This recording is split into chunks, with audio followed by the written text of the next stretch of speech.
శుభకార్యాలకు పూజార్ల కోసం వెతుకుతున్నారా? పూజారీస్.com లో అతి తక్కువ ధరలకే పూజార్లను ముందే బుక్ చేసుకోండి. వెంటనే కాల్ చేయండి. నమస్కారం, సుమన్ టీవీకి స్వాగతం. 2024వ సంవత్సరం జనవరి మాసం ద్వాదశ రాశుల వారికి ఏ రకంగా ఉండిపోతుంది, ఏ గ్రహాలు ఏ స్థానంలో ఉన్నాయి, వాటి సంచారం వల్ల ఏ రాశుల వారికి లబ్ధి చేకూరిపోతుంది అంశాలు తెలియజేసేందుకు మనతో పాటు ఉన్నారు ప్రముఖ జ్యోతిష్య రత్న, జ్యోతిష్య చక్ర వైభవ నిపుణ డాక్టర్ రాళ్లపల్లి రవికుమార్ గారు. గురుగారు నమస్కారం అండి. నమస్కారం అమ్మా.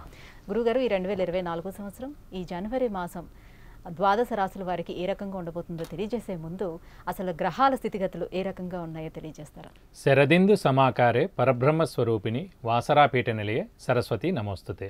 జనవరి నెల నవగ్రహాలు ద్వాదశ రాశుల్లో ఎక్కడున్నాయి ఇప్పుడు తెలుసుకుందాం.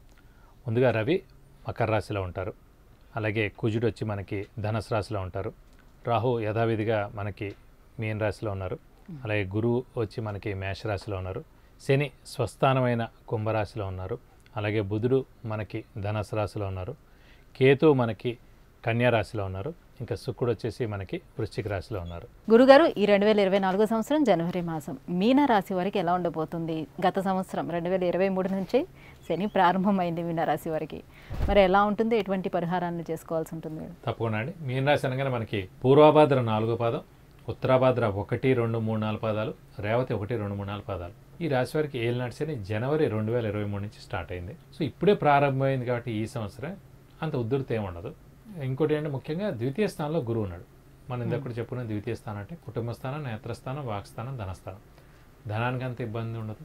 కుటుంబంలో ఏ కలహాలు ఉండవు. కుటుంబంతో చాలా బాగుంటారు. వాక్కు కూడా బాగానే ఉంటుంది. సాధారణంగా వాక్ బాగానే ఉంటుంది మీన రాశి వారు. ఎందుకంటే వాళ్ళు చాలా సాఫ్ట్, నిదానం, రిజర్వ్డ్, కోపం ఉండదు, అర్థం చేసుకునే మనస్తత్వం. రాస్యాధిపతి గురువు అయ్యాడు. దైవబలం దైవానుగ్రహం పరిపూర్ణంగా ఉంటుంది. ఆ రాస్యాధిపతి 2 రాశులకే అధిపతి గురువు అండి. ఒకటి ధనస్సు, ఒకటి మీనం. కాబట్టి మన రాస్యాధిపతి గురువు అయ్యాడు కాబట్టి దైవం కంట్రోల్ చేస్తూ ఉంటుంది. ఎన్ని ఇబ్బందులు వచ్చినా ఈ 2 రాశులకే, మిగతా వాటికి పర్వాలేదు. కాబట్టి వీరు ఎవరి జోరికి వెళ్ళరు. కాబట్టి ఉన్నంతలో ప్రాబ్లమ్స్ ఉండవు. కానీ ఎవరైనా ఏదైనా అంటే మటుకు చాలా బాధపడతారు. మాట అసలు పడరు. కానీ పడినా కూడా లోపలే బాధపడతారు. కాబట్టి బయట వాళ్ళకి అంత ఇంపాక్ట్ ఉండదు. వీళ్ళు ఏమన్నారు కాబట్టి. కాబట్టి మీన రాశి వారికి ప్రస్తుతం గురుబలం ఉంది కాబట్టి ఏ ఇబ్బందులు లేవు, ఖచ్చితంగా చెప్పుకోవచ్చు. ఏలినాటి శని స్టార్ట్ అయినా 12వ స్థానంలో శని ఉన్నాడు కాబట్టి 2 మైనస్ పాయింట్స్. 12వ స్థానంలో శని ఉంటే ఒకటి నిద్ర తక్కువ పడుతుంది, ఒకటి డబ్బులు ఎవరికైనా ఇస్తే తిరిగి రావు. కాబట్టి ఈ సమయంలో మనకి ఈ ఏప్రిల్ 2025 వరకు డబ్బులు మటుకు ఎవరికి ఇవ్వకండి. ఇస్తే మటుకు తిరిగి రావచ్చు. కానీ 2025 ఏప్రిల్ తర్వాత రావడం, బాగా దెబ్బలాట పెట్టుకుంటే రావడం, ఏదో పెద్ద ఘర్షణ జరిగితే కానీ రావు. కాబట్టి డబ్బులు మటుకు ఎవరికి ఇవ్వకండి. గురుగారు, మరి సంతాన పరంగా వారికి ఏ రకంగా ఉండబోతుంది? గురుబలం బాగానే ఉందని చెప్పారు కదా. మరి సంతాన పరంగా సంతాన కారకుడే గురువు ఎవరికైనా సరే. అలాంటిది ముఖ్యంగా సంతానం కలగాలంటే దైవబలం దైవానుగ్రహం పరిపూర్ణంగా ఉండాలి. అలాగే మనకి గోచారీత్యా గురుబలం చాలా బాగుండాలి. సో గోచారీత్యా గురుబలం ద్వితీయ స్థానంలో గురువు ఉన్నాడు కాబట్టి ఖచ్చితంగా మనకి సంతానం కలిగేందుకు అవకాశాలు చాలా ఎక్కువగా ఉన్నాయి. కాబట్టి ఇంకెక్కువ లేట్ చేయకూడదండి. ఎందుకంటే ఏప్రిల్ లోపల కన్సీవ్ అవుతే గ్యారంటీగా సంతానం కలగచ్చు. ఏప్రిల్ తర్వాత మళ్ళీ తృతీయ స్థానంలో గురువు వెళ్ళిపోతాడు. అప్పుడు దైవబలం తక్కువగా ఉంటుంది. అప్పుడు మనం మళ్ళీ ఇండివిజువల్గా జాతకంలో బలం ఉంటే కానీ జరగదు. అంటే ఒక్క సంతానం విషయంలో మటుకు భార్యాభర్తలు ఇద్దరు జాతకం చూడాలండి. సో అందులో ఎవరికైనా గురుబలం ఉంటే చాలు. ఇంకా మిగతా అన్నీ కూడా చదువు, ఉద్యోగం, ఆరోగ్యం, ఆయుష్, గృహం, వివాహం ఏవి చూసినా కూడా ఇండివిజువల్గా చూడాలి జాతకం. ఒక సంతానం విషయం మనకి ఇద్దరు చూడాలి. కాబట్టి ఇద్దరులో ఎవరికి గురుబలం ఉన్నా కూడా పర్వాలేదు, నెక్స్ట్ ఏడాదికైనా వాడు కలగచ్చు. ప్రస్తుతం మీన రాశి వారికి మటుకు గురువు మెయిన్గా మనకి గురుబలం అనేది మటుకు ఏప్రిల్ దాకే ఉంది. కాబట్టి ఈ లోపల కన్సీవ్ అవుతే మటుకు వాళ్ళకి తప్పకుండా బాగుంటుందని చెప్పుకోవాలి. కాబట్టి దైవబలం బాగుంది కాబట్టి అన్ని పనులు ఖచ్చితంగా జరుగుతాయండి. మరి ఉద్యోగస్తుల మాట ఏమిటి? ఉద్యోగస్తులకు ప్రస్తుతం ఏంటంటే ఏలినాటి శని స్టార్ట్ అయింది కాబట్టి ఉద్యోగ మార్పు కానీ, స్థానచలనం కానీ, అలాగే ఇల్లు మార్పు కానీ, అంటే వేరే ఊరు ట్రాన్స్ఫర్ అవ్వడం కానీ, అయితే వేరే ఊళ్ళో జాబ్ ఎత్తుకుని వెళ్ళడం కానీ, ఇవన్నీ కూడా జరిగేందుకు అవకాశాలు ఉన్నాయి. వాళ్ళు వెళ్తే కూడా చాలా మంచిది, వెళ్ళకపోయినా నష్టం లేదు. ఇంకా ఇప్పుడే స్టార్ట్ అయింది కాబట్టి ఏలినాటి శని అంత ఇంపాక్ట్ ఏమి ఉండదండి. అంటే ఈ సంవత్సరం అంతా పర్వాలేదని అంటారు. ఈ సంవత్సరం పర్లేదు. 2025 ఏప్రిల్ వచ్చిన రోజున మీన రాశిలోకి శని ప్రవేశిస్తాడు కాబట్టి అప్పటి నుంచి ఇంపాక్ట్ ఎక్కువగా ఉంటుంది.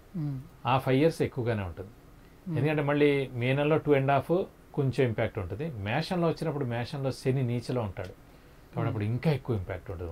బట్ ఈ 2.5 years ప్రశాంతంగా ఉండొచ్చు మీన రాశి వారు. అయితే మరి గురుబలం గురువు 2వ స్థానంలో ఉన్నారని చెప్తున్నారు కాబట్టి గృహయోగం కోసం ప్రయత్నాలు అనేది చేసుకునే అవకాశం గృహయోగం విషయంలో కూడా 50-50 అండి. ఎందుకంటే చతుర్థంలో కానీ భాగ్యంలో కానీ ఉన్నప్పుడే అవుతుంది. సో కాబట్టి గృహయోగం విషయం మటుకు కొంచెం మిశ్రమంగా ఉందని చెప్పుకోవాలి. బాగా కష్టపడితే ఏమైనా కొనొచ్చు, అంతేగాని ఏదో మామూలుగా అంటే వాళ్ళు కూడా ఇప్పుడు మెయిన్ రాశి వాళ్ళు ఏమి అనుకోరు, ఖచ్చితంగా స్థలం కొనాలి, లేకపోతే ఇల్లు కొనాలి, పొలం కొనాలి అని ఏమి అనుకోరు. అయితే చూద్దాం అన్నట్టుగానే ఉన్నారు. సో అందు గురించి అంత కనిపించట్లేదు, కానీ మిశ్రమంగా ఉంది. గట్టిగా ప్రయత్నిస్తే ఏదైనా సరే, మానవ ప్రయత్నం 100% ఉన్న రోజున ఏది ఆపలేదు. మానవ ప్రయత్నమే 100% ఉండదు ఎవరికి. 50, 60, 40, 70 అలా ఉంటుంది.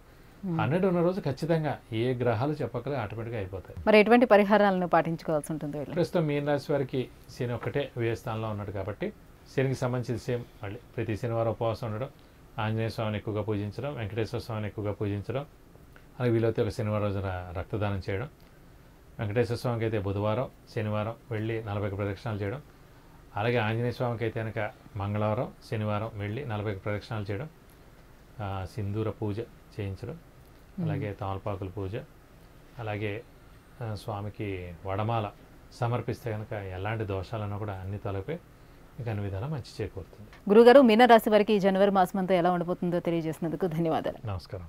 విద్య, ఉద్యోగం, సంతానం, వివాహం, విదేశీయానం, ఆరోగ్యం, ఐశ్వర్యం, వ్యాపారం వీటన్నిటి కొరకు గురువుగారికి అపాయింట్మెంట్ తీసుకోవాలనుకుంటే కింద స్క్రోల్ అవుతున్నటువంటి నెంబర్కి వాట్సాప్ చేసి గురువుగారి అపాయింట్మెంట్ పొందొచ్చు.